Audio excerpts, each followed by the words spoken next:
मेरे भाई और मैं एक ही समय पर सर्वाइवल सिस्टम के साथ जागे। एक था डिकम्पोजिशन सिस्टम। मेरा छोटा भाई ब्लाइंड डीटी के सामने शो ऑफ करना चाहता था। उसने सबसे पहले डिकम्पोजिशन सिस्टम को बाइंड कर लिया। मेरे पास बस बचा हुआ सिस्टम लेने के अलावा कोई ऑप्शन नहीं था। लेकिन किसे पता था, सिर्फ 5 दिन बाद टेम्परेचर गिरकर -70 डिग्री हो जाएगा। पूरी दुनिया बर्फ और स्नो से ढक जाएगी। मैंने कॉपी सिस्टम पर भरोसा करके आखिरी दिनों में उसे और उसकी ग्रीन टी गर्लफ्रेंड को सपोर्ट किया। आखिरकार रेस्क्यू टीम आने तक समहाउ सरवाइव कर लिया। लेकिन उसी ने मौका देखकर मुझे फ्रोजन रिवर में धक्का दे दिया। भाई, मुझे ब्लेम मत करना। मैं ल्यू रुयान को फ्रीज नहीं होने दे सकता। वैसे भी तुम ज्यादा देर सरवाइव नहीं कर पाओगे, तो बेहतर है हमें फुलफिल कर दो। और फिर मैं वापस उसी दिन लौट आया जब सिस्टम अवेकन हुआ था। मेरा छोटा भाई पागलों की तरह रेप्लिकेशन सिस्टम छीनने लगा। मैं समझ गया, वो भी रीबॉर्न हो चुका है। भाई, बचपन से आपने मुझे लीड किया है। आप ये कॉपी सिस्टम मुझसे नहीं छीनोगे, है ना? बिल्कुल नहीं, तुम मेरे इकलौते भाई हो। सिंस तुम्हें कॉपी सिस्टम पसंद है, तो मैं बाकी वाला डिकम्पोजिशन सिस्टम ले लेता हूं। यह सुनकर जीबोहोंग ने राहत की सांस ली। उसकी आंखों में थकान की झलक थी। उसने तुरंत कंफर्म बटन दबाया। Replication system binding successful. बस टारगेट आइटम को टच करो और वही आइटम परफेक्टली रेप्लिकेट हो जाएगा। कोई कूल डाउन नहीं। सिस्टम की आवाज सुनते ही जीबोहोंग खुशी से उछल पड़ा। रेप्लिकेशन सिस्टम मेरा है। मैं उसे ठंडे चेहरे से नाचते हुए देखता रहा। पिछली जिंदगी में भी यही सीन उसके लिविंग रूम में हुआ था। हम दोनों ने एक साथ सिस्टम अवेकन किया था। उस वक्त जी बोहोंग ल्यू रोयान के सामने शो ऑफ करना चाहता था और बिना सोचे डिकम्पोजिशन सिस्टम चुन लिया। मुझे मजबूरी में रेप्लिकेशन सिस्टम लेना पड़ा। किसे पता था, सिर्फ 5 दिन बाद एक एक्सट्रीम कोल्ड डिजास्टर पूरी दुनिया में फैल जाएगा। टेम्परेचर गिरकर -70 डिग्री हो गया। पूरा शहर एक पल में बर्फ की मूर्ति बन गया। हम घर में फंस गए और सप्लाईज सबसे बड़ी प्रॉब्लम बन गई। मैंने सिस्टम के सहारे उसे और ल्यू रुयन को सपोर्ट किया, जो सिर्फ चीखना जानती थी, कुछ और नहीं। मैं खुद खाने से कतराता था, कपड़े भी कम पहनता था, बस बेस्ट सप्लाईज उनके लिए बचाकर रखता था। 3 महीने तक किसी तरह सरवाइव किया। आखिरकार रेस्क्यू आ गया। लेकिन रेस्क्यू में सिर्फ 2 जगह थी। जी बोंग ने ल्यू रुयान को बोट पर चढ़ाने के लिए बिना हिचकिचाए मुझे नदी में धक्का दे दिया। उस बर्फीले पानी में डूबते हुए मैंने कसम खाई, अगर दोबारा मौका मिला तो मैं उनसे खून का हिसाब लूंगा। और अब भगवान ने मुझे सच में यह मौका दे दिया। भाई, क्या देख रहे हो? पछता रहे हो? नहीं, बस खुश हूं। मैंने नजर हटा ली और सीधे डिकम्पोजिशन सिस्टम को बाइंड कर लिया। Decomposition system binding successful. ये किसी भी अनऑर्गेनिक या इनऑर्गेनिक मैटर को डिकम्पोज एंड रिओनऑर्गेनाइज कर सकता है। उसे हाई एनर्जी फ्यूल या फ्रेश इंग्रेडिएंट्स में कन्वर्ट कर सकता है। कन्वर्जन रेट आइटम की डेंसिटी पर डिपेंड करता है। जी बोहोंग अचानक पास आया। भाई, थोड़े पैसे उधार मिलेंगे? मैं लियो रोयान के साथ शॉपिंग जा रहा हूं, कैश कम पड़ गया। मैंने भौं उठाई। तुम्हारे पास रेप्लिकेशन सिस्टम है, फिर भी मुझसे पैसे? अरे, सिस्टम पावरफुल है, लेकिन अभी यूज करना नहीं आता। बस कुछ मील बैग्स खरीदने हैं। जब सिस्टम समझ जाऊंगा, 100 कॉपी करके बेच दूंगा, फिर इंटरेस्ट के साथ पैसे लौटा दूंगा। कितने चाहिए? 50,000। मैंने बिना कुछ बोले सीधे फोन निकाला और उसे पैसे ट्रांसफर कर दिए। मैसेज देखते ही वो मुस्कुराया। जब मैं दुनिया का रिचेस्ट आदमी बनूंगा, तुम मेरे ड्राइवर बनोगे। वो कार कीज लेकर निकल गया। दरवाजे तक पहुंचकर अचानक रुका। वैसे वेदर फोरकास्ट कह रहा है कि ठंड बढ़ेगी, कुछ रैग्स खरीद लेना। तुम्हारा डिकम्पोजिशन सिस्टम गार्बेज भी तोड़ सकता है। दरवाजा जोर से बंद हुआ। मेरे चेहरे की शांति तुरंत गायब हो गई। 5 दिन, बस 5 दिन बाकी हैं। मुझे हर सेकंड का इस्तेमाल करना होगा। मैंने तुरंत फोन उठाया। हेलो ब्रदर ली, मेरा डाउनटाउन वाला हाउस तुरंत सेल पर डाल दो। फुल कैश चाहिए। आज डील हो जाए तो मार्केट प्राइस से 3 लाख कम भी चलेगा। कॉल कट करते ही मैंने सारे लोन ऐप्स खोल दिए जहां से पेमेंट मिल सकती थी। सब जगह अप्लाई कर दिया। सिर्फ आधे घंटे में मेरे वी चैट में 1 मिलियन आ गए। दिल तेजी से धड़क रहा था। मैंने तुरंत बॉस जांग को कॉल किया। मुझे मिलिट्री ग्रेड इंसुलेशन चाहिए, 2 हाई पावर डीजल जनरेटर्स और 50 बैरल्स डीजल। आज ही डिलीवरी चाहिए। मनी कोई इशू नहीं। इस बार मैं एक perfect constant temperature safe house बनाऊंगा। 3 बजे एजेंट बायर को लेकर आया। 2 मिलियन में डील फाइनल हुई। मैंने तुरंत सबर्ब्स में एक विला विद बेसमेंट रेंट कर लिया। बेसमेंट की मोटी दीवारें, एक परफेक्ट रिफ्यूज थी। मैंने वर्कर्स बुलाए और ओवरनाइट रेनोवेशन शुरू कर दिया। वॉल्स पर 3 layers insulation, advanced air circulation system install किया गया। रात में जीबोहों का कॉल आया, भाई तुम कहां मर गए, घर का लॉक क्यों बदल दिया? मैंने हाउस बेच दिया। तुम पागल हो गए हो, मैं और ल्यू रुयान कहां रहेंगे? तुम्हारे पास रेप्लिकेशन सिस्टम है, होटल में रह लो, गोल्ड बार्स कॉपी करके पेमेंट कर देना। मैंने ट्राई किया, बहुत थकान होती है, गोल्ड कॉपी करने की ताकत नहीं है, ये तुम्हारी प्रॉब्लम है। मैंने कॉल काट दिया। अब पिछली जिंदगी में उसने मुझे 3 साल तक एक्सप्लॉइट किया था, इस बार मैं उसे कुछ भी फायदा नहीं लेने दूंगा। रात 10 बजे रेनोवेशन पूरा हुआ। पूरा बेसमेंट अब एक इंडिस्ट्रक्टिबल बंकर बन चुका था। अब अगला स्टेप सप्लाईज जमा करना। लेकिन मैं सुपरमार्केट नहीं गया क्योंकि फूड खत्म हो जाता है, लेकिन मेरा डिकम्पोजिशन सिस्टम एक एंडलेस रिसोर्स है। मैं पिकअप लेकर स्क्रैप यार्ड पहुंचा। बॉस, मुझे सारे वेस्ट प्लास्टिक और ओल्ड टायर्स चाहिए। वो मुझे पागल समझने लगा। इतना कचरा लेकर क्या करोगे? मैंने एडवांस फेंका, सब कुछ ट्रक में डालो। अगले 3 दिन मैंने पूरे शहर के स्क्रैप यार्ड साफ कर दिए। कपड़े, फर्नीचर, कंस्ट्रक्शन वेस्ट सब कुछ विल्ला में जमा कर लिया। पूरा यार्ड गार्बेज के पहाड़ में बदल गया। चौथे दिन शाम हल्की बर्फ गिरने लगी। टेम्परेचर तेजी से गिरा। न्यूज अभी भी लोगों को काल्म कर रही थी। ये बस नॉर्मल कोल्ड वेव है, लेकिन मैं जानता था ये अपोकलिप्स की शुरुआत है। मैंने वीचैट खोला। जी बोहोंग की पोस्ट थी। वो और ल्यू रुयान लग्जरी रेस्टोरेंट में बैठे थे। टेबल पर कैवियार और रोमने कॉन्टी था। कैप्शन, फॉलो मी और मजे करो। ल्यू रुयान का comment, dear you're the best, I love you. मैंने हंसते हुए लाइक कर दिया। उसे नहीं पता, हर रेप्लिकेशन उसके बॉडी की एनर्जी खत्म कर रही है। कल एक्सट्रीम कोल्ड आएगा और वो 10 मिनट भी सरवाइव नहीं कर पाएगा। अचानक विल्ला का डोर जोर से पीटा गया। मैंने सीसीटीवी खोला। जी बोहोंग और ल्यू रुयान बाहर खड़े थे। जी लिंगशुआन, दरवाजा खोलो। मैंने इंटरकॉम दबाया। यहां तुम्हारे लिए कोई जगह नहीं है। क्या बकवास है, घर बेचकर यहां छुप गए? ल्यू रुयान बोली, आप बहुत क्रूल हैं, वो आपके अपने भाई हैं। मैं हंस पड़ा जोर से। येलू शुआन, मैं उससे जलूं किस बात से? इस बात से कि वो बस एक आई स्कैन बनकर फ्रीज होने वाला है। जीबोहोंग गुस्से में बड़े आयरन डोर को लात मारता है। तू यहां जल रहा है, मैं अब एक गॉड बन चुका हूं रेप्लिकेशन सिस्टम के साथ। जब चाहूं पूरे शहर की मटेरियल्स कॉपी कर सकता हूं। मैंने धीरे से कहा, तो फिर एक स्टोव कॉपी करके बाहर आग सेंक लेना। मैंने स्टीमिंग कॉफी का कप उठाया और धीरे से एक एसआईपी लिया। जीबोहोंग का चेहरा जम गया। वॉकी टॉकी से आती उसकी आवाज में ड्रामा साफ सुनाई दे रहा था। पिछली जिंदगी में जो मेरा नौकर बना फिरता था और इस जिंदगी में जो हाउस बेचकर भाग गया, दोनों इमेजेस अचानक ओवरलैप हो गईं। सेफ हाउस पहले से तैयार, क्रेजी डोमेस्टिक स्टॉक पाइल। आखिरकार उसे समझ आ गया। तू भी रीबॉर्न हुआ है, उसने दांत पीसते हुए कहा, वरना मुझे गुस्सा मत दिला। दरवाजा खोल दे अभी। आगे चलकर मैं लग्जरी लाइफ जीऊंगा, तुझे भी सूप का एक एसआईपी दे दूंगा। अगर अभी भी जिद करेगा, जब एपोकलिप्स आएगा तब घुटनों पर गिरकर भी भीख मांगेगा तो कुछ नहीं मिलेगा। दफा हो जा। मैंने बस एक शब्द कहा और वॉक टॉक बंद कर दिया। जी लिंगसुआन, तू हरामी है, रुक, देख लेना। बाहर से उसकी बेबस गालियां सुनाई दे रही थीं। मैंने सर्विलांस स्क्रीन पर देखा। वो गुस्से में ल्यू रुयान को घसीटते हुए ले जा रहा था। मेरी आंखों में कोई इमोशन नहीं था, बस 12 घंटे बचे थे एक्सट्रीम कोल्ड आने में। मैं बेसमेंट के कोने में गया।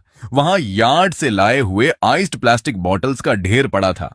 अब डिसअसेंबली सिस्टम टेस्ट करने का टाइम है। मैंने एक बॉटल उठाई और बटन दबाया। Decomposition plus restructuring target high purity anthracite confirm. हल्की ब्लू लाइट के साथ सिस्टम एक्टिवेट हुआ। कुछ सेकंड्स बाद प्लास्टिक बॉटल की जगह ब्लैक एंथ्रासाइट कोल के टुकड़े पड़े थे। मैंने एक उठाया, सॉलिड, डेंस, परफेक्ट। मैंने उसे कास्ट आयरन फायरप्लेस में डाला। फ्लेम तुरंत जल उठी। न स्मोक न पोल्यूशन, बस इंटेंस हीट। थर्मोमीटर स्टेडी होकर 26 डिग्री सेल्सियस पर रुक गया। फिर मैं रॉटन वुड के ढेर के पास गया। Target fresh Australian wagyu beef. Blue light फिर चमकी। मेरे हाथ में एक टॉप क्वालिटी वाग्यू स्टेक था। मैंने अनजाने में सलाइवा निगला। पिछली जिंदगी याद आई। 3 साल तक जीबहोंग और बाकी लोगों के लिए मैंने फ्रोजन बार्क और रैट मीट खाया था, और आज मेरी आंखें लाल हो गईं। मैंने तुरंत स्किलेट गर्म किया, बटर डाला, सिजल।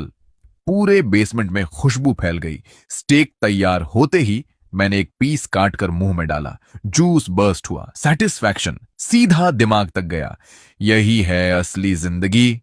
फोन खोला, फैमिली ग्रुप फट चुका था। ये मौसम क्या हो रहा है? मदर इन लॉ, हीटिंग बंद, पाइप्स फ्रीज होकर फट गए, ग्लास तक फ्रीज हो गया। कोल्ड वेव सेंचुरी में पहली बार जी बोंग ने वॉइस मैसेज भेजा, घबराओ मत, मैंने सुपर पावर अवेकन किया है, कुछ भी कॉपी कर सकता हूं। रोयान के लिए डाउन जैकेट्स और वार्म पैक्स बना दिए हैं, जिसे जो चाहिए मुझसे ले लो। कुछ सेकंड साइलेंस, फिर ग्रुप एक्सप्लोड हो गया। वाह बेटा, हीरो, मेरे लिए भी अप्लायंसेस कॉपी कर दे, तू तो भगवान है।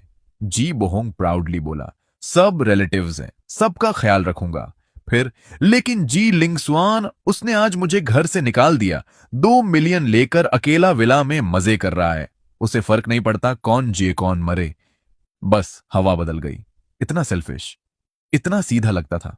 क्रिटिकल मोमेंट में इतना कोल्ड ब्लडेड, अपने भाई को भी निकाल दिया। मैं हंस पड़ा। ये है असली मॉरल किडनैपिंग। मैंने वाग्यू स्टेक की फोटो भेजी। हाँ, मैं कोल्ड ब्लडेड हूं। ये वाग्यू स्टेक खाकर पैनिक हो रहा है। Group instant silent. फिर जी बोहोंग, अभी घमंड कर, जब सप्लाईज खत्म होंगी देखूंगा कैसे जिंदा रहेगा। मैंने इग्नोर कर दिया। 2 घंटे बचे थे। बाहर तूफान शुरू हो चुका था। हवा ऐसे चिल्ला रही थी जैसे हजारों जानवर दहाड़ रहे हों। स्नो हेल बन गई, बुलेट प्रूफ ग्लास पर टकराकर क्रैक जैसी आवाजें। Temperature -30 degree Celsius. ये बस शुरुआत थी। कैमरा ऑन किया, पूरी दुनिया अंधेरे में।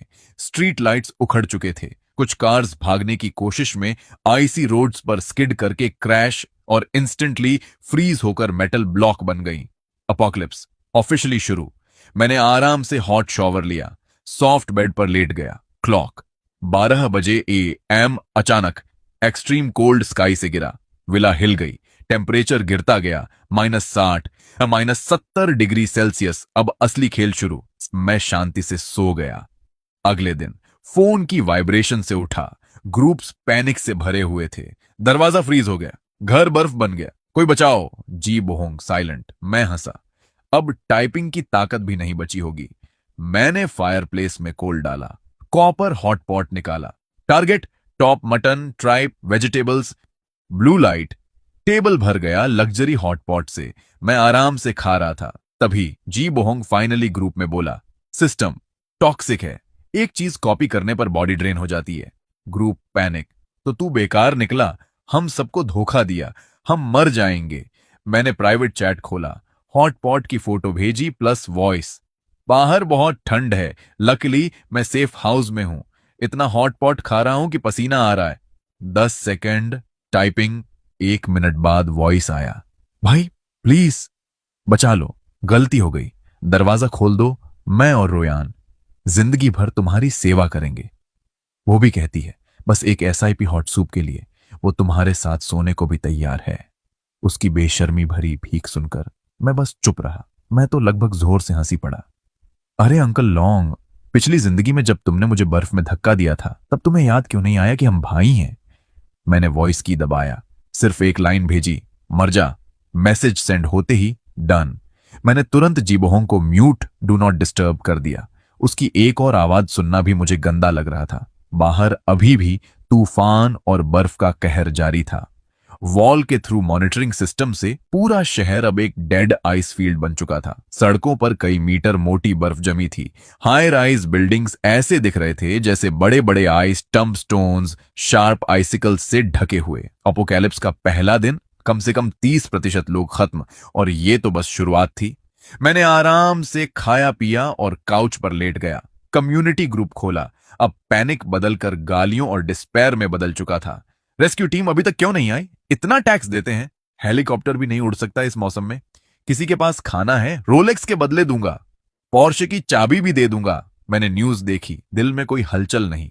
पिछली जिंदगी में मैं भी ऐसा ही था, ठंड में कांपते हुए सोचता था कोई ऊपर से आकर बचा लेगा। लेकिन रियलिटी ने सिखाया, अपोकलिप्स में दया सबसे खतरनाक जहर है। तभी ग्रुप में नया मैसेज आया, सेंडर ब्रदर लॉन्ग, 18वीं फ्लोर। मुझे उसका थोड़ा अंदाजा था।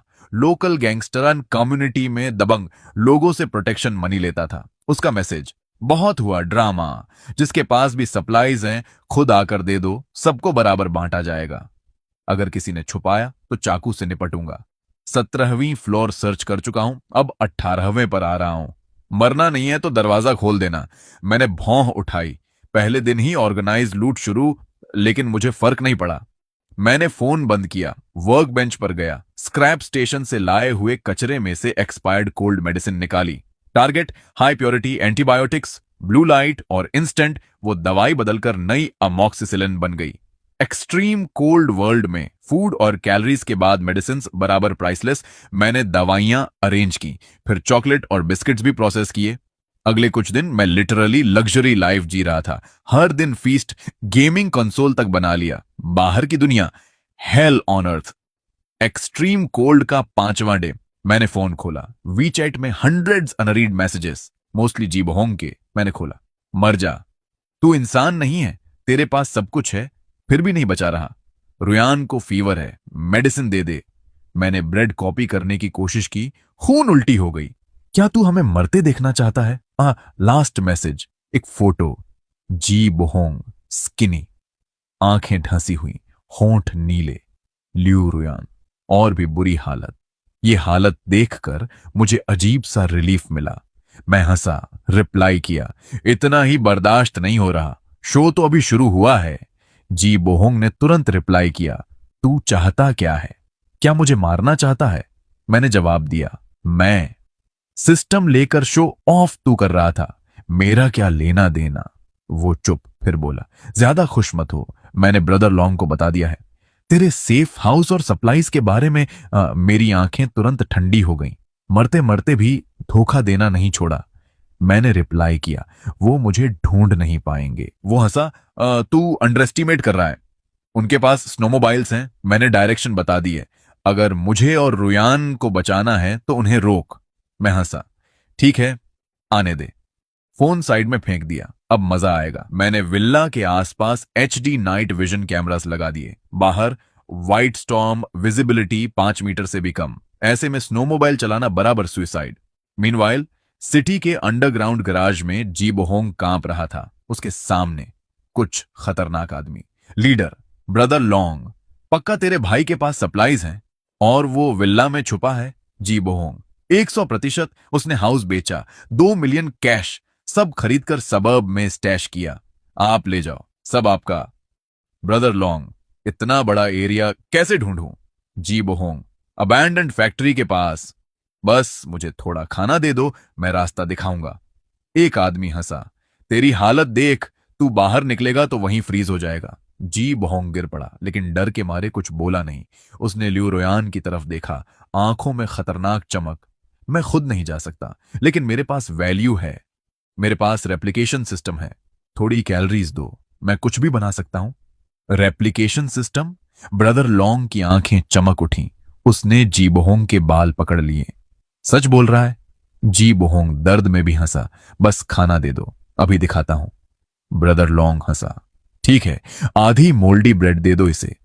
अपोकलिप्स में आधी सड़ी रोटी भी ट्रेजर है। जी बोहोंग ने बिना चबाए खा ली। ब्रदर लॉन्ग ने एम्प्टी सिगरेट पैक फेंका। अब ह्वाजी सिगरेट कॉपी कर। जी बोहोंग ने सिस्टम एक्टिवेट किया।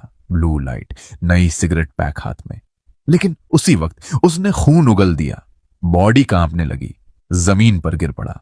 ब्रदर लॉन्ग ने सिगरेट उठाई, एक जलाकर कश लिया। इंटरेस्टिंग पावर, से जिंदा रखो।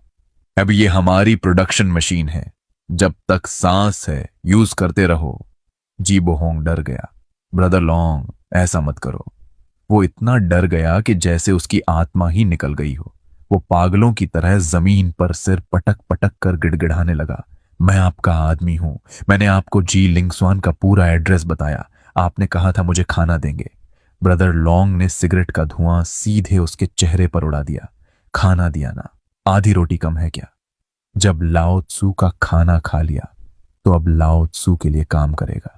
इसे नीचे ले जाओ, यूटिलिटी रूम में बंद करो। 2 आदमी आगे बढ़े। जी बोहोंग को मरे हुए कुत्ते की तरह घसीटते हुए ले गए। उसकी चीखें पूरे अंडरग्राउंड गैराज में गूंजती रही। ल्यू रुयान कोने में सिकुड़ी हुई सब देख रही थी।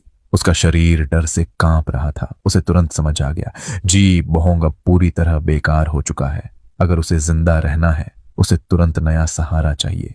उसने दांत भींचे, एक जबरदस्ती की चार्मिंग स्माइल निकाली और रेंगते हुए ब्रदर लॉन्ग के पैरों में गिर गई। ब्रदर लॉन्ग, मैं आपके सामने कुछ भी नहीं हूं। आज से मैं आपकी हूं। आप जो चाहें मैं सब करूंगी। ब्रदर लॉन्ग ने उसे ऊपर से नीचे तक देखा। उसका साफ लेकिन खूबसूरत चेहरा, उसकी आंखों में गंदी चमक आ गई। उसने उसकी ठुड्डी पकड़कर जोर से दबाया। कुछ भी करेगी? ल्यू रोयन ने आंखें बंद कर ली, धीरे से बोली, हाँ। ब्रदर लॉन्ग हंसा। अच्छा, मुझे ऐसे लोग पसंद हैं जो हालात समझते हैं। उसने उसे सीधे कंधे पर उठा लिया। पहले मजा लेते हैं। कल वेस्टर्न सबर्ब्स चलेंगे, बड़ा माल है वहां।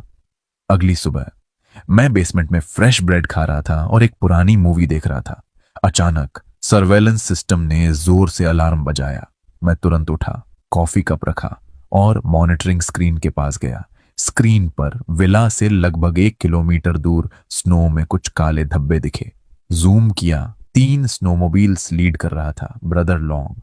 मैं हंसा। इतनी हिम्मत, सिटी सेंटर से यहां तक आ गए। -70 degree Celsius temperature, 2 metre snow, कम से कम 2 से 3 घंटे लगे होंगे। मैंने कुछ नहीं किया, बस चुपचाप देखता रहा, जैसे कोई धीरे धीरे मरने आ रहा हो। आधे घंटे बाद वो लोग गेट तक पहुंच गए, गाड़ियों से उतरे, ठंड से कांप रहे थे, मचेटे पकड़ना भी मुश्किल। ब्रदर लॉन्ग, ये डोर बहुत स्ट्रांग है, अंदर कैसे जाए? ब्रदर लॉन्ग ने दांत भींचे। मोलोटॉव कॉकटेल फेंको, दरवाजा गर्म करो, फिर हैमर से तोड़ देंगे। अंदर अनलिमिटेड सप्लाईज हैं। उन्होंने बॉटल फेंकी या आग भड़की, लेकिन -70 डिग्री सेल्सियस में कुछ ही सेकंड में बुझ गई। ब्रदर लॉन्ग गुस्से में चिल्लाया, हैमर लाओ। 2 आदमी हैमर लेकर आए, पूरी ताकत से मारा। हैमर उछल गया, वो खुद बर्फ में गिर पड़े। डोर पर एक स्क्रैच तक नहीं आया। मैं अंदर बैठकर ये सब देख रहा था और हंस रहा था। मैंने वॉकी टॉकी दबाया। सुबह सुबह लोगों के दरवाजे तोड़ना बैड मैनर्स है। सब चौंक गए। ब्रदर लॉन्ग चिल्लाया, जीलिंग स्वान, बाहर आ। तेरे भाई ने सब बता दिया। दरवाजा खोल, सप्लाईज दे दे तो तुझे छोड़ दूंगा। मैंने आराम से कहा, तोड़ ले, धीरे धीरे। वैसे एक रिमाइंडर, टेम्परेचर अभी -74 डिग्री सेल्सियस है। इतनी देर बाहर खड़े हो, शरीर अभी काम कर रहा है? मेरी बात सुनकर उनके होश उड़ गए। एक आदमी ने अपने हाथ की तरफ देखा। क्रैक, उसका हाथ टूटकर बर्फ में गिर गया जैसे पॉप्सिकल। वो जोर से चीखा। बाकी डर गए। हम मर जाएंगे, ये दरवाजा नहीं टूटेगा, भागो। 2 आदमी स्नोमोबाइल की तरफ भागे। स्टार्ट करने की कोशिश, इंजन फ्रीज हो चुका था। हम खत्म।